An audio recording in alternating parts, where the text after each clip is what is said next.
أعوذ بالله من الشيطان الرجيم.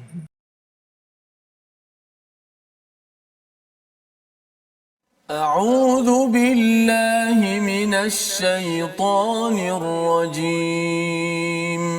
بسم الله الرحمن الرحيم. الحمد لله رب العالمين الرحمن الرحيم مالك يوم الدين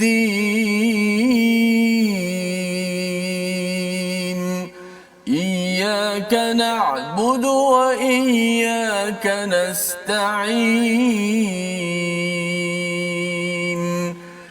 اهدنا الصراط المستقيم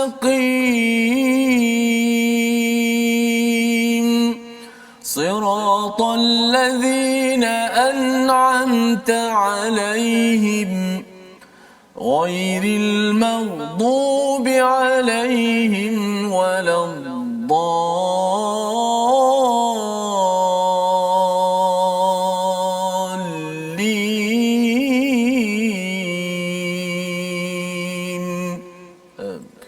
Assalamualaikum warahmatullahi wabarakatuh. Alhamdulillah wassalatu wassalamu ala Rasulillah wa ala alihi wa man wala syada la ilaha illallah syada Muhammadan abduhu wa rasuluh. Allahumma salli ala sayidina Muhammad wa ala alihi wa sahbihi ajma'in. Amma ba'du. Apa khabar tuan-tuan dan puan yang dirahmati Allah sekalian? Kita bertemu dalam My Quran Time baca faham amal pada hari ini, meneruskan ulang kaji kita pada juz yang ketiga pada halaman 52, dan hari ini kita bersama dengan Ustaz Tirmizi Ali. Apa khabar Ustaz? Baik, alhamdulillah. Alhamdulillah Ustaz ya. Alhamdulillah Ustaz ya. Kita Hari nak ini menerus. Hari ini kita nak sambung juz yang ketiga, halaman yang ke-52 bersama dengan tuan-tuan yang berada di rumah ya, puan-puan, hajah, haji ya, kita bersedia adik-adik ya. Kalau ada yang mungkin belum lagi ke sekolah ya, boleh ambil mushaf, kita buka muka surat 52 untuk sama-sama kita melihat sambungan daripada semalam, di mana pada halaman 51 di hujung itu Allah bercakap tentang ganjaran kepada orang-orang yang bertakwa ya, yang sanggup menguruskan segala cabaran dalam kehidupan, dan mereka ini digelar sebagai apa? Sebagai ibad, sebagai hamba ya. Hamba yang macam mana yang mendapat ganjaran yang amat bagus di akhirat nanti? Allah nyatakan bahawa mereka ini menyatakan ada doa ya, Rabbana innana amanna faghfir lana. Ya Allah, kami ini betul-betul beriman, ampunkan kami dosa kami dan jauhkan daripada azab api neraka. Jadi mereka ini, sifat mereka ini dirakamkan lanjut pada ayat yang ke-17 yang pada hari ini kita ingin semak bersama-sama ya. Bagi tuan-tuan, kita mulakan sedikit dengan doa kita, Rabbi zidni ilma. Ya Allah, tambahkanlah ilmu untuk kami. Kita baca bersama ayat 17 bersama dengan Ustaz Tirmizi. Silakan. Baik, terima kasih Fadil Ustaz Tuan Fazrul, penonton sahabat Ahlul Quran yang saya muliakan dan kasihi. Mudah-mudahan kita sentiasa diberikan kesihatan dan kesempatan ruang yang begitu hebat ini untuk kita dapat menikmati kalam Allah Subhanahu Wa Taala. Sebaik-baik kata-kata inilah yang mudah-mudahan dapat masuk ke dalam jiwa kita, kita mendapat kemanisan membaca Al-Quran, khususnya mendapat kemanisan iman, insya-Allah. Kita akan mulakan daripada ayat yang ke-17 surah Ali Imran ayat yang ke-17. A'udzubillahi minasyaitonirrajim. الصابرين والصادقين والقانتين والمنفقين والمستغفرين بالأسحار.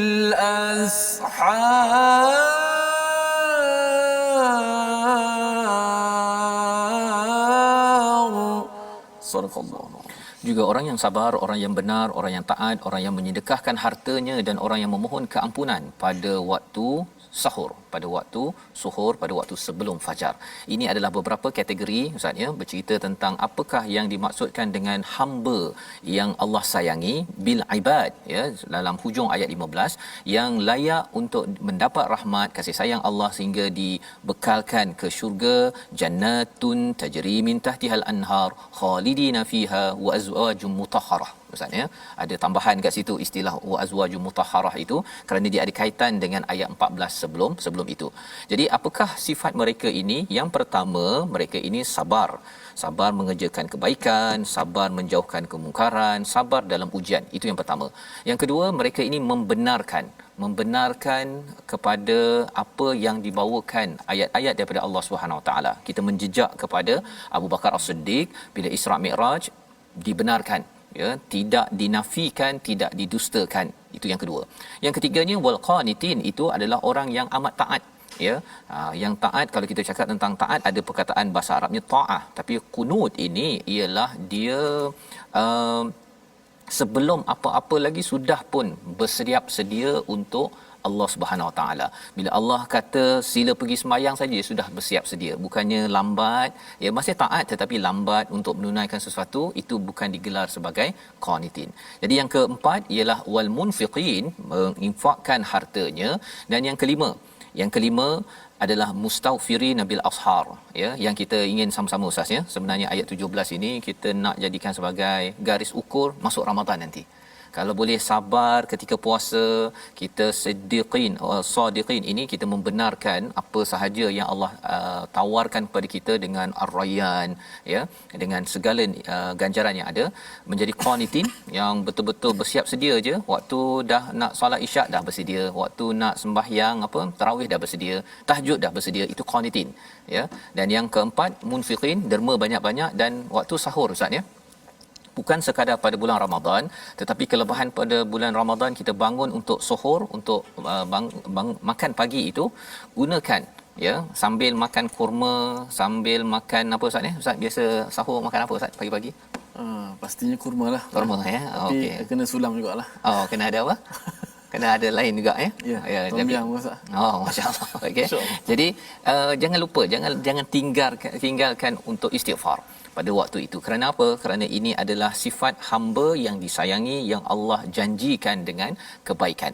Inilah panduan daripada halaman 52, diikuti dengan kesaksian yang sebenar-benarnya tentang keesaan Allah datang daripada tiga, iaitu Allah, para malaikat dan orang yang berilmu. Sebabnya My Quran Time, kita belajar ilmu daripada Al-Quran ini untuk kita bersyahadah, untuk membenarkan kesaksian kita bahawa ya Allah, memang saya saksi bahawa segala apa yang ada ini adalah kehebatanmu, keesaanmu. Jadi ini Allah angkat ya, maksudnya orang berilmu Allah angkat sama level dengan para malaikat dan juga Allah sendiri. Kerana apa? Kerana kesaksian pada Allah ini adalah satu maqam, satu status yang amat tinggi di sisi Allah Subhanahu Wa Taala. Jadi ini adalah halaman 52 dan disambung lagi dengan peringatan daripada Allah tentang budaya orang-orang yang dapat kitab tetapi mungkin mereka ini tidak perhatikan ya, tidak perhatikan pada halaman 53, dan di hujung itu ayat 29 Allah mengatakan jangan sembunyikan isi daripada kitab. Kita baca ayat 29 pada halaman 53. Silakan ustaz. Baik. Kita berpindah kepada halaman yang ke-53 ayat yang ke-29. Auzubillahi minasyaitanir rajim. قل إن تخفوا ما في صدوركم أو تبدوه يعلمه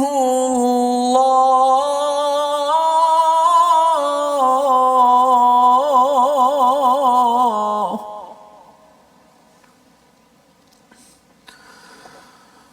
ويعلم ما في السماوات وما في الأرض والله على كل شيء قدير Sadaqallah. Katakanlah jika kamu sembunyikan apa yang ada di dalam hatimu atau kamu nyatakan Allah pasti mengetahuinya, dia mengetahui apa yang di langit dan apa yang ada di bumi. Allah Maha berkuasa atas segala sesuatu. Pada halaman ini sebenarnya bermula dengan ayat di atas, ayat 23 itu, tidakkah engkau memerhati orang yang telah dibagikan Taurat, mereka itu berpaling. Ya, mengapa mereka berpaling? Pasal mereka ini ada perkara yang dia nak, dia suka, dia pilih, ya, dia kata bahawa kami ni alah kalau masuk ke neraka pun beberapa hari saja. Dia berpendapat dengan sesuatu yang tidak ada asas di dalam kitab. Jadi Allah menyatakan bahawa siapa yang bagi tahu cerita itu, tapi sebenarnya kamu yaftarun saja pada ayat 24. Jadi Allah membawakan kepada kita bahawa keesaan kepada Allah, kekuasaan Allah inilah yang perlu kita imani, ketauhidannya. Dan salah satu tanda ketauhidan ini ialah kita tidak membuat-buat cerita, ya, membuat-buat perkataan Allah, dan juga kita rasa bahawa Allah tak tahu. Ya, padahal Allah tahu segala-galanya, Allah berkuasa, itu yang dinyatakan pada ayat 29. Apa sahaja yang kita sembunyikan, apa yang kita nyatakan, semuanya ya'lamhullah. Allah tahu. Dengan ini ketauhidan kita yang jelas ini menyebabkan kita tidak bermain-main dengan kitab. Ya, kalau zaman Yahudi itu, Bani Israel itu adalah kitab Taurat ataupun Injil pada zaman Nabi Isa. Ini adalah antara isi daripada surah Ali Imran, menyatakan tentang al-haq dan menyatakan kebenaran kepada siapa? Salah satunya kumpulan mereka yang digelar sebagai ad-dallin, iaitu yang disesatkan di kalangan orang-orang Nasrani. Jadi kalau seseorang itu betul-betul ingin ikut kepada Allah Subhanahu Wa Taala, Allah nyatakan pada halaman 54, tandanya apa? Bukan sekadar dia beriman pada Nabi Musa sahaja, beriman kepada Jesus ataupun Nabi Isa sahaja, tapi ayat 31 memberi panduan kepada kita. Jom kita baca ayat 31. Silakan Ustaz. A'udzubillahi minasyaitanir rajim. قل إن كنتم تحبون الله فاتبعوني يحببكم الله.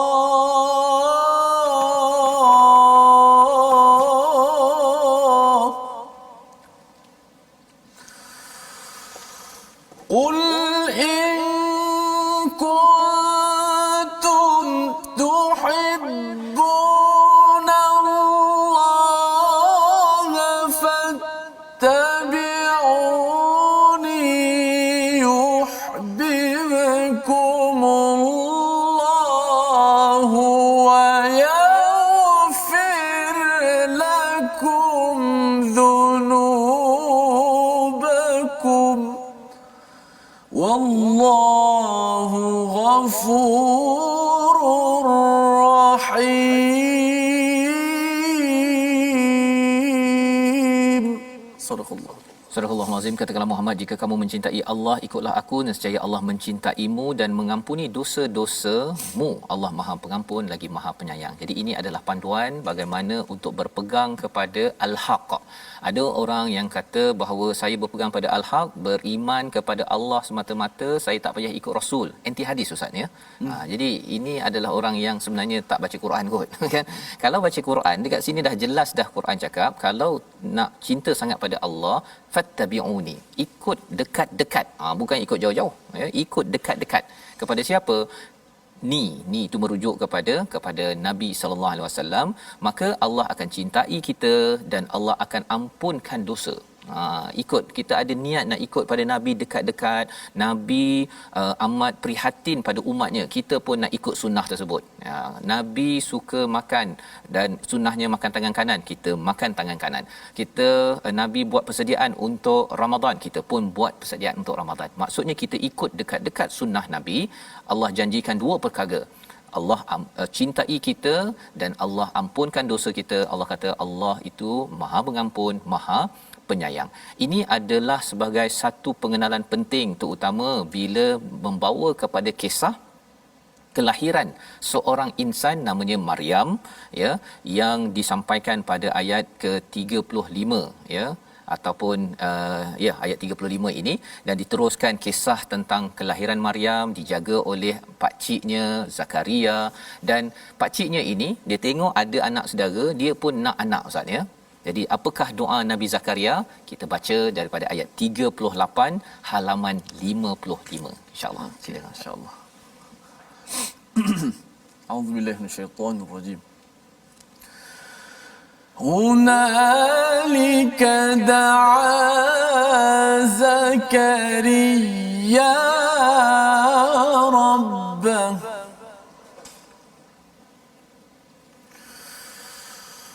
هنالك دعا زكريا ربه قال رب هب لي من لدنك ذرية طيبة إنك سميع الدعاء.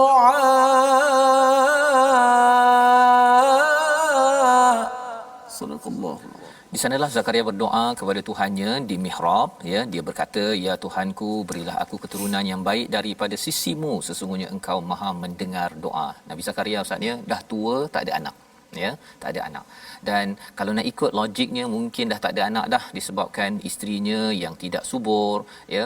Maka dalam ayat yang ke-39 itu, malaikat membawakan, menyeru, menyatakan bahawa ada satu berita gembira, ya, berita gembira.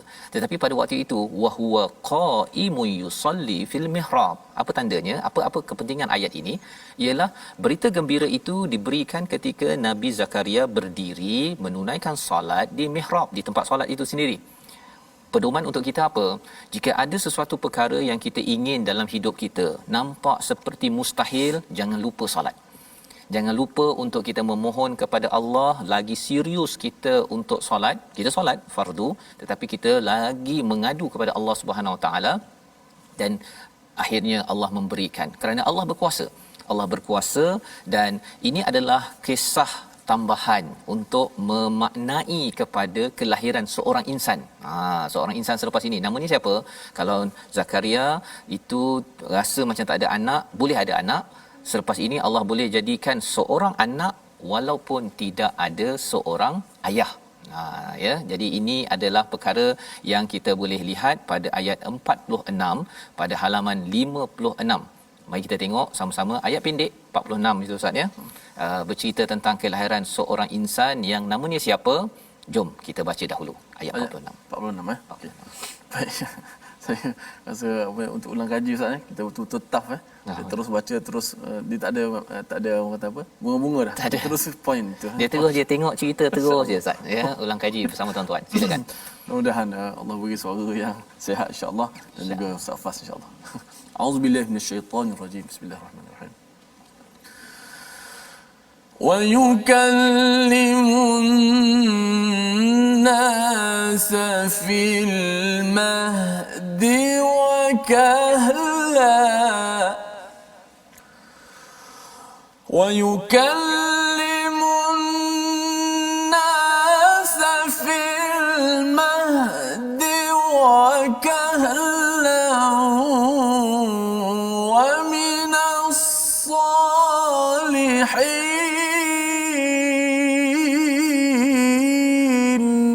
Sadaqallah.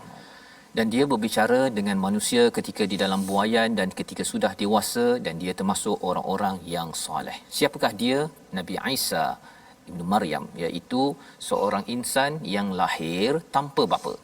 Dan dalam kita berbincang tentang perkara ini, kita tahu bahawa Allah sudah memulakan dengan kisah Nabi Zakaria. Nabi Zakaria ini isterinya tidak subur, aqira, yang disampaikan dalam ayat yang ke-40. Tetapi walaupun tidak subur, sudah tua, Allah boleh menghadiahkan seorang anak.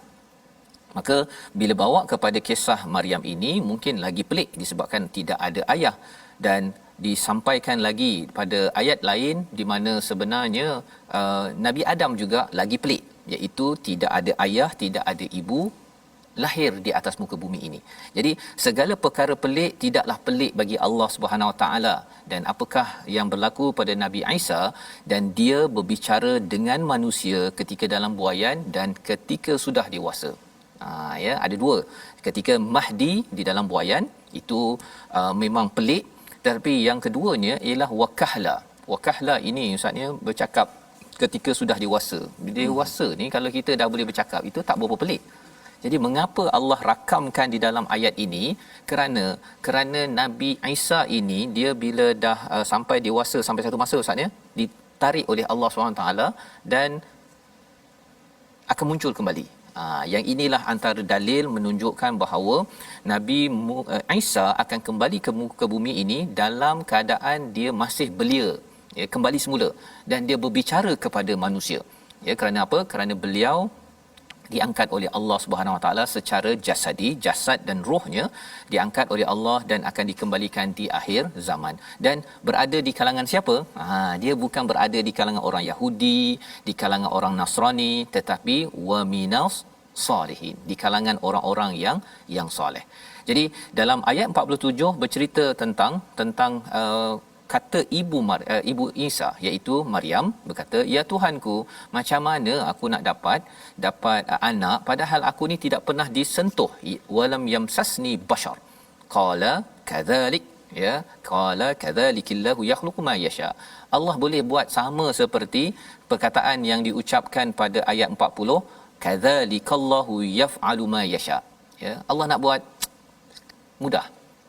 Allah menciptakan apa yang dikehendakinya, apabila ditentukan Allah cakap apa, kun fayakun. Jadi inilah perkara yang disampaikan pada halaman 56 ini, ya, tentang apakah mukjizat Nabi Isa boleh bercakap ketika kecil, kemudian nanti kembali balik ke atas muka bumi ini, dan pada ayat 49 itu boleh contohnya menjadikan daripada tanah itu sesuatu berbentuk burung lalu tiup dan hidup dengan izin Allah. Ada perkataan biiznillah. Penting sangat kita beri perhatian perkataan biiznillah berulang kali dalam ayat 49 tuan-tuan, ya. Kerana apa? Kerana ada orang kata bahawa wah hebatnya ini Jesus Isa ini adalah son of God. Contohnya anak Tuhan. Tetapi sebenarnya itu dengan izin Allah. Ayat 51, sesungguhnya Tuhanku, Tuhanmu adalah Allah. Itu Nabi Isa yang nyatakan. Nak menceritakan Nabi Isa ini bukan Tuhan, bukan anak Tuhan, tetapi adalah hamba, ajak semua orang menjadi hamba kepada Allah. Ini pelajaran 5 halaman. Kita kembali semula mengulang kaji halaman 57 sebentar lagi. My Quran Time, baca faham amal, insya-Allah.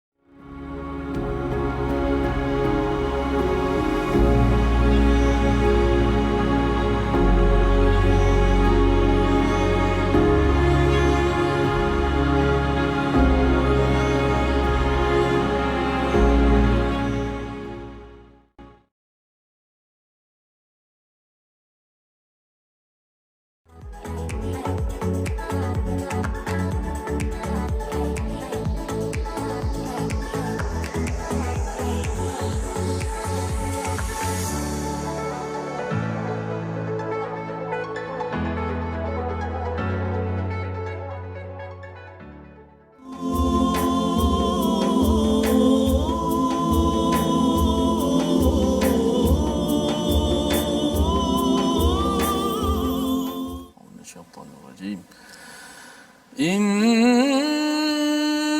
مثل عيسى عند الله كمثل آدم إن مثل عيسى عند الله كمثل آدم خلقه من تراب ثم قال له كن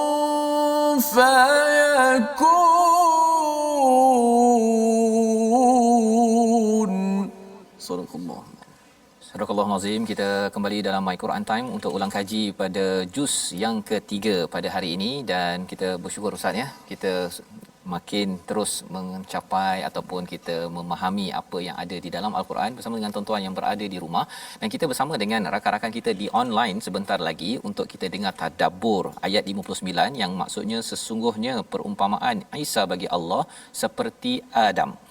Dia menciptakannya daripada tanah, kemudian dia berkata kepadanya jadilah, maka jadilah sesuatu itu. Kita nak dengar tadabbur daripada Coach Jamil online.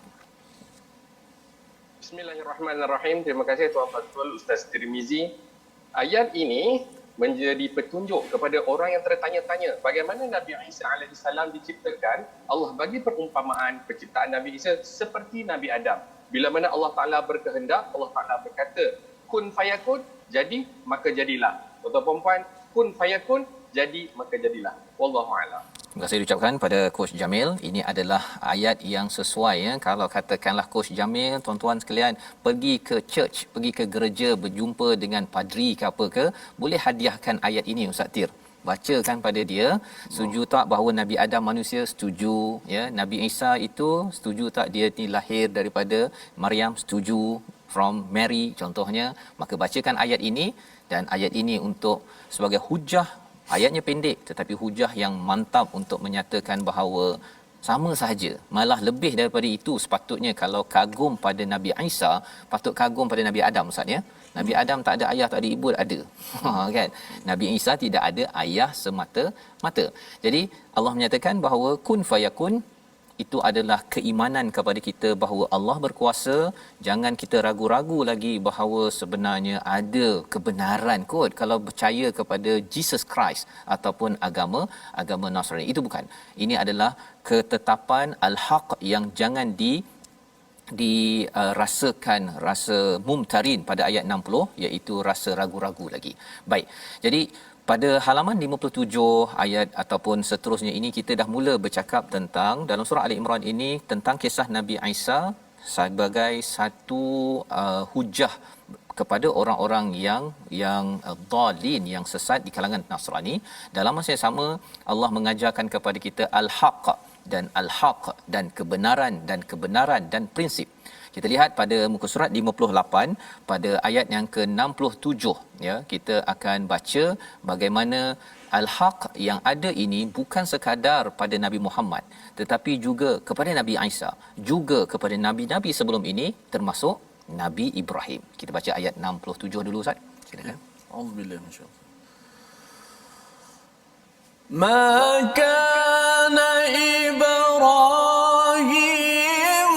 يهوديا ولا نصرانيا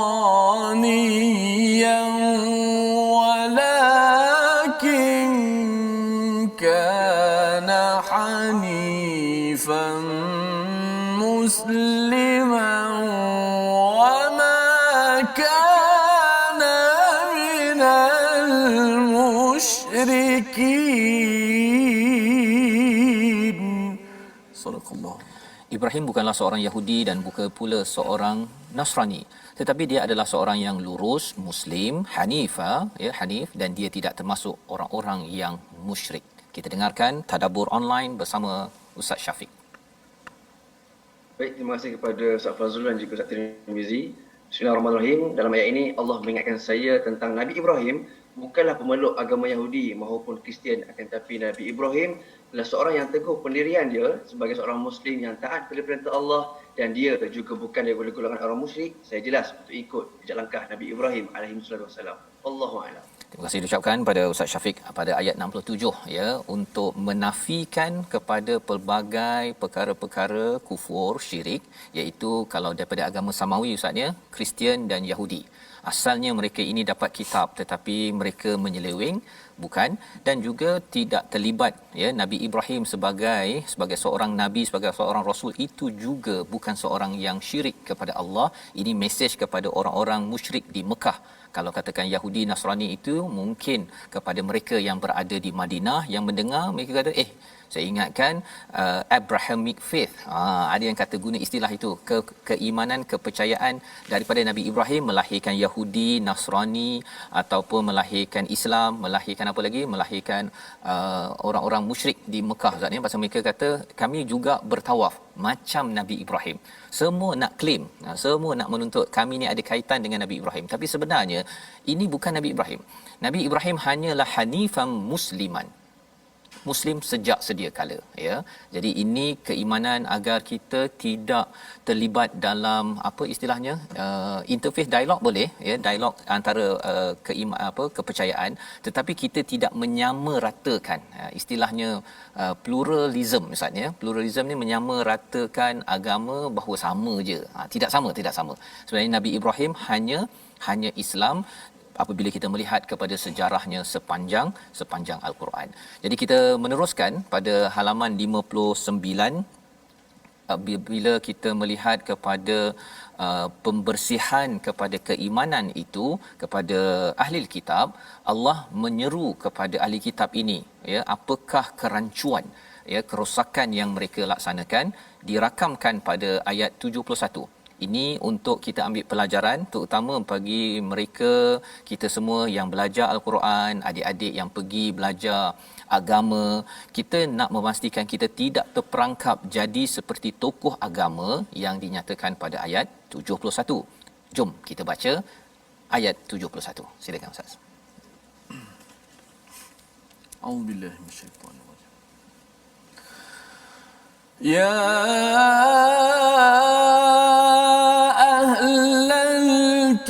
الكتاب لم تلبسون الحق بالباطل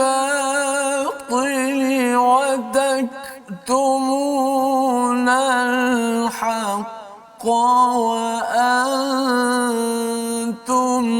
تعلمون.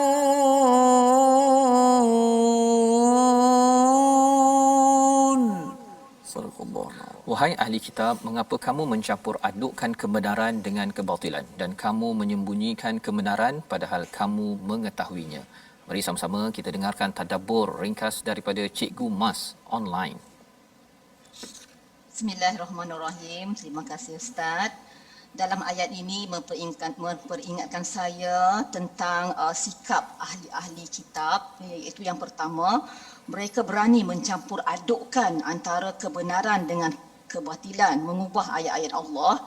Dan yang kedua, mereka telah menyembunyikan kebenaran, iaitu kerasulan Rasulullah SAW, sedangkan mereka mengetahui sebenarnya. Wallahu a'lam. Terima kasih Cikgu Mas. Kalau Cikgu Mas baca ayat 71 ini, Cikgu Mas sebagai cikgu, ya, apa pelajaran tazakkur yang boleh kita ambil? Nak cubalah kali ini dengan Cikgu Mas.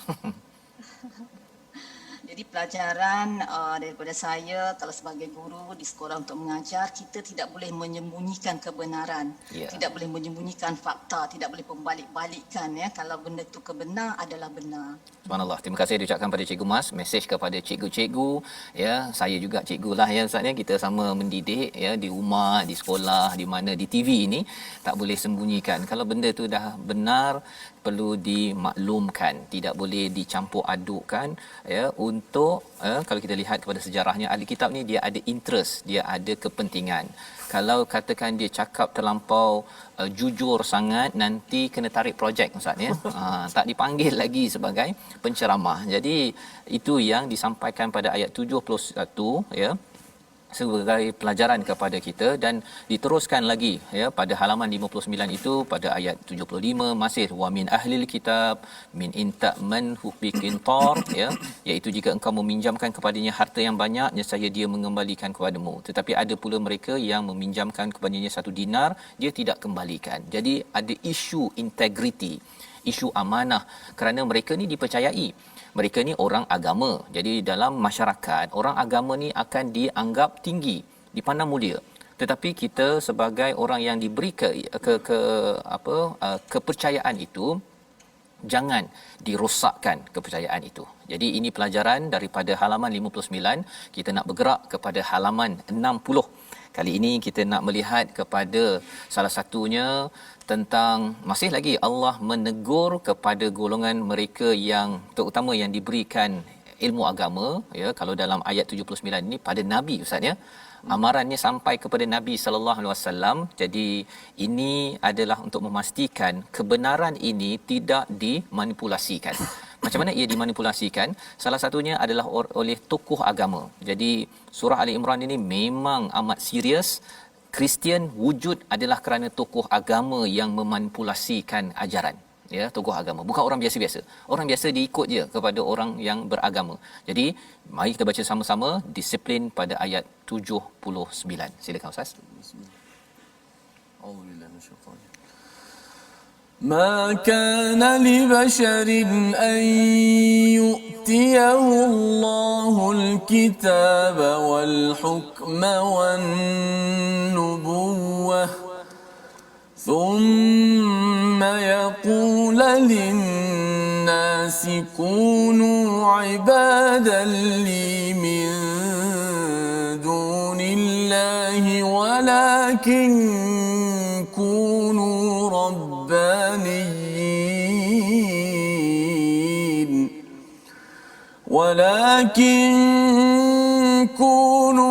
ربانيين بما كنتم تعلمون الكتاب وبما كنتم تدرسون. صدق الله. Surah Al-Azim ayat 79. Tidak mungkin bagi seorang yang telah diberikan kitab oleh Allah, diberi hikmah, diberi kenabian, kemudian dia berkata kepada manusia, jadilah hamba, jadilah kamu penyembahku, bukan kepada penyembah kepada Allah. Tetapi dia berkata, jadilah kamu pengabdi Allah, Rabbaniyin, kerana kamu mengajarkan kitab dan kerana kamu mempelajarinya. Apakah mesej dalam ayat 79 surah Ali Imran ini? Kita bersama dengan Ustazah Amirah online. Bismillahirrahmanirrahim. Dalam ayat 79 surah Ali Imran ini, Allah mengingatkan saya dan kita semua bahawa mana mungkin seorang Nabi ni menyuruh manusia menyembah dirinya sendiri. Tapi Nabi ni adalah orang yang menyuruh supaya kita menjadi hamba yang Rabbani. Hamba yang Rabbani ni bermaksud yang hanya menyembah Allah dengan ilmu dan amal yang sempurna. Kerana Nabi lah yang mengajar isi kandungan Al-Quran dan mempelajarinya. Wallahu a'lam. Saya mungkin nak bertanya dengan Ustazah Amirah, ya. Ustazah, sebenarnya untuk kita pada tahun 2021 ni, apa pelajaran satu perkara yang kita kena ambil peringatan ataupun perlu kita laksanakan berteraskan ayat 79? Untuk tahun 2021 ni pengajaran yang kita kena ambil daripada ayat 79 ni, kita kena beriman dengan Nabi yang sebenar lah. Maksudnya jangan percaya dengan segala berita-berita yang tidak benar. Okay. Dan mengamalkan isi kandungan Al-Quran yang disampaikan oleh Nabi sendiri. Dan menjadi hamba yang Rabbani. Baik, terima kasih diucapkan pada Ustazah Amirah, ya. Ustaz, apa yang disampaikan tadi iaitu ikut pada Nabi, ya, dan kita juga membaca Al-Quran ini, ya, ikut betul-betul, jangan sampai kita mengidolakan, ya, seseorang itu sehingga kita rasa bahawa kita nak ikut manusia bukan nak ikut pada Allah SWT, ya. Ini ya caranya kita mengajar Al-Quran dan juga belajar. Bima kuntum tadrusun ini belajar dalam keadaan yang berstruktur sebenarnya, ya. Itu sebabnya dalam My Quran Time kita ambil satu halaman pasal kalau kita tidak belajar ikut silibus, malah sekarang ini ustaz kita ulang kaji pula, ya. Betul. Pasal kalau tidak ikut silibus, kita mudah dimanipulasi oleh siapa? Oleh orang lain. Orang lain kata sebenarnya dalam Quran ni kalau kita tak solat pun tak apa, nanti masuk syurga juga. Masuk syurga pun, masuk neraka tu berapa hari je, lepas tu masuk syurga juga. Kalau tak solat, bunuh orang ke tak apa, asalkan Islam. Dia bagi pendapat begitu, ya. Sebenarnya pendapat begitu hampir-hampir seperti orang Yahudi ataupun orang Kristian punya pendapat. Dia rasakan bahawa register Islam saja terus masuk syurga. Ya, jadi kita mudah dimanipulasi oleh orang lain, tetapi bila kita berstruktur belajar daripada Alkitab sebagai sumber perlembagaan, insya-Allah kita menjadi golongan Rabbani.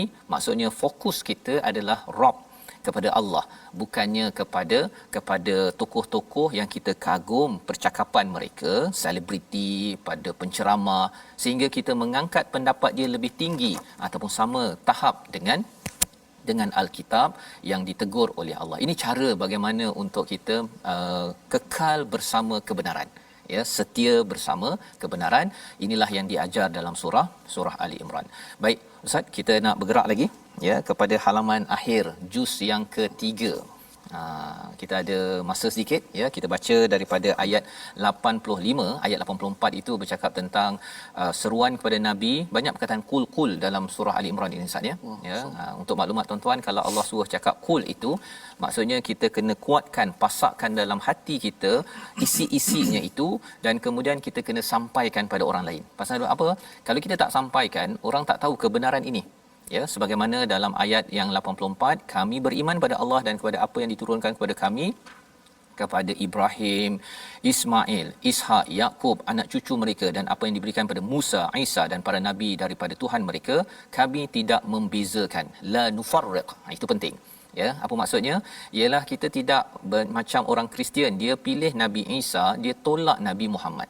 Kita tak macam orang Yahudi, pilih Nabi Musa, tolak Nabi Muhammad. Tapi kita terima semua nabi, wa nahnu lahu muslimun.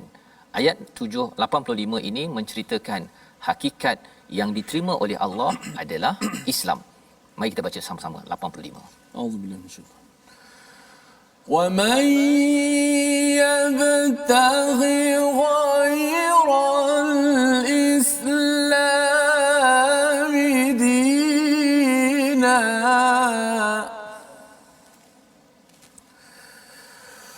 ومن يبتغي غير الإسلام دينا فلن يقبل منه وهو في الآخرة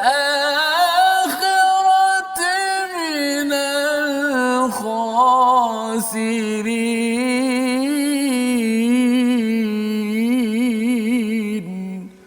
صدق الله.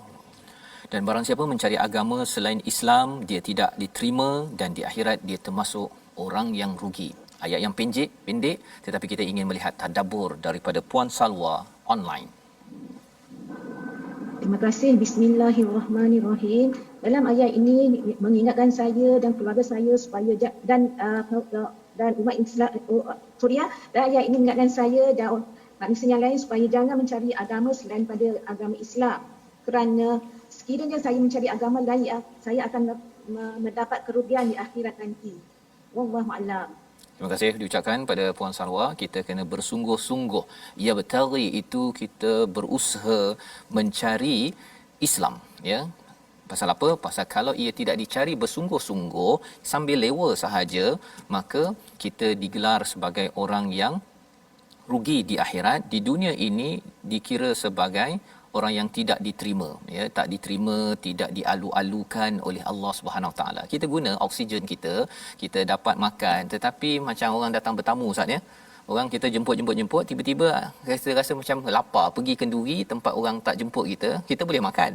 Tapi tetamu tuan rumah tu tengok, saya macam tak kenal lah dia ni, kan, dia ni siapa kan. Dan kalau kita dipandang oleh tuan rumah macam tu, kita pun rasa tak berapa nyaman ketika makan di tempat tersebut. Jadi bercakap tentang makan ini, mungkin tuan-tuan pun dah nak makan sedikit lagi, ya. Kita berada di penghujung rancangan kita pada hari ini. 10 halaman kita dalami daripada juz ketiga. Moga-moga Allah terima, Allah yuqbal, ya, Allah terima dengan sebenar-benarnya. Kita berdoa pada Allah dipimpin oleh Ustaz Tirmizi. Silakan. Bismillahirrahmanirrahim. Alhamdulillahirabbil alamin wassalatu wassalamu ala Rasulillah. Ya Allah, ya Tuhan kami, ampunkanlah dosa-dosa kami, ya Allah. Berilah kekuatan kepada kami untuk sentiasa kami mentadabburi, membaca ayat-ayat-Mu, ya Allah. Ya Allah, berilah kekuatan kepada kami untuk kami melangkah masuk ke bulan Ramadan, ya Allah. Ya Allah, berilah kami dalam keadaan khusyuk dan berfokus dalam bulan Ramadan ini, ya Allah. Berikanlah kekuatan kepada kami untuk sentiasa kami berpuasa, sentiasa kami berqiyam, membaca Al-Quran, kami berinfak, memberi makan, dan untuk sentiasa kami lakukan amal-amal soleh di bulan Ramadan nanti ya Allah. Ya Allah, angkatkanlah darjat kami ya Allah kepada martabat darjat ihsan ya Allah. Amin ya rabbal alamin walhamdulillah rabbil alamin. Amin ya rabbal alamin. Moga-moga Allah menerima doa kita pada hari ini tuan-tuan sebagai tanda taubat kita. Inilah antara isi daripada halaman 61. Allah menyatakan illal ladzina tabu mim ba'di dzalik wa aslahu. Ya, kita bertaubat, kita baiki dengan kita memahami al-Quran. Inilah kesedaran yang kita ingin sebarkan dalam tabung gerakan al-Quran. Kita ingin kembali kepada ajaran al-Quran. Kita ingin baiki masyarakat diri dan keluarga kita dengan al-Quran. Tuan-tuan boleh menyumbang dalam nombor yang tertera dan kita terus ingin gerakkan tabung ini kerana tabung ini bukanlah untuk sesiapa tetapi untuk kita menyumbang dan mendapat bantuan ganjaran daripada Allah Subhanahu Wa Taala. Kita bertemu kembali dalam jam 5, jam 10 malam dan juga 6 pagi insya-Allah, menyambung lagi pada hari esok juz keempat. Rancangan ini dibawakan oleh Mufas untuk kita sama-sama istiqamah menjadi golongan Rabbani, mengajar Quran dan juga belajar secara berstruktur. My Quran Time, baca faham amal insya-Allah.